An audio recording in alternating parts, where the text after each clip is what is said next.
জ্বালানি তেলের বাড়তি চাপ কমাতে টাঙ্গাইলে যানবাহন চালকদের দেওয়া হচ্ছে ফুয়েল কার্ড। এ নিয়ে আরো জানাতে টাঙ্গাইল থেকে সরাসরি যুক্ত হচ্ছেন আমাদের সহকর্মী অভিজিৎ ঘোষ। অভিজিৎ, ফুয়েল কার্ডের মাধ্যমে জ্বালানি তেলের বিতরণ ও শৃঙ্খলা ফিরেছে কিনা, এই বিষয়ে কি যারা তেল নিচ্ছে তারা কি স্বস্তি ফিরেছে কিনা, বিস্তারিত আমাদেরকে জানাবেন। জি, তো আপনি জানেন যে এখনো আসলে ফুয়েল কার্ডের সম্পর্কে এই যারা চালক রয়েছেন, বিশেষ করে মোটরসাইকেল চালক যারা রয়েছেন, তারা এই বিষয়ে আসলে অবগত হয়নি। এখনো অনেকেই জানেই না যে আসলে ফুয়েল কার্ড করতে হবে তাদেরকে এবং কিভাবে তারা করবেন এই বিষয়ে আসলে তাদের কোনো ধারণা নেই। তবে প্রশাসন বলছেন যে এই ফুয়েল কার্ড নিতে এই প্রশাসন থেকে একটা কিউআর কোড দেওয়া হয়েছে।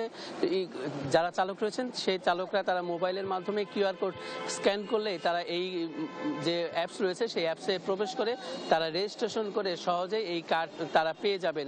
তবে এই যে এই ফুয়েল কার্ড নেওয়ার পরে তারা বলছেন যে যদি ফুয়েল কার্ড প্রত্যেকটি চালক তারা গ্রহণ করে এরপরে আর এই তেলের যে সমস্যা রয়েছে সেই সমস্যাটা দূর হবে সহজে। এবং যারা পেট্রোল মালিক পাম্প রয়েছেন তারা বলছেন যে এই আসলে মূলত এই তেলের সংকট যদি সমাধান না হয় সেক্ষেত্রে আসলে এই ফুয়েল কার্ড কোনো কাজেই আসবে না। এবং ফিলিং স্টেশন মালিকরা বলছেন যদি টাঙ্গাইলে যে কয়েকটি ফিলিং স্টেশন রয়েছে তারা যদি এই একসাথে তেল পেত তাহলে আসলে এই যে পেট্রোল পাম্পগুলোতে চালকদের দীর্ঘ লাইন তৈরি হতো না এবং পেট্রোল পাম্প মালিকদের সাথে চালকদের সাথে কোনো ধরনের বাকবিতণ্ডা তৈরি হতো না। এবং তারা বলছেন যে ডিপো থেকে এই তেলগুলো আসে সেই ডিপো থেকে যদি টাঙ্গাইলে একসাথে তেল দেওয়া হয় এবং এই তেলের একসাথে যদি তারা বিক্রি করেন তারা কিন্তু তাহলে এই সংকট সমাধান হতো সহজেই। এবং তারা বলছেন যে অতি দ্রুত যাতে তেল সংকট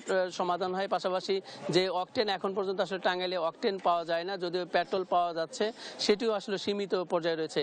আর ফুয়েল কার্ড এটি যদি সহজতর হতো তাহলে চালকদের কাছে আরও সুবিধা হতো। এই ছিল টাঙ্গাইল থেকে ফুয়েল কার্ডটি আমার কাছে সর্বশেষ তোয়া।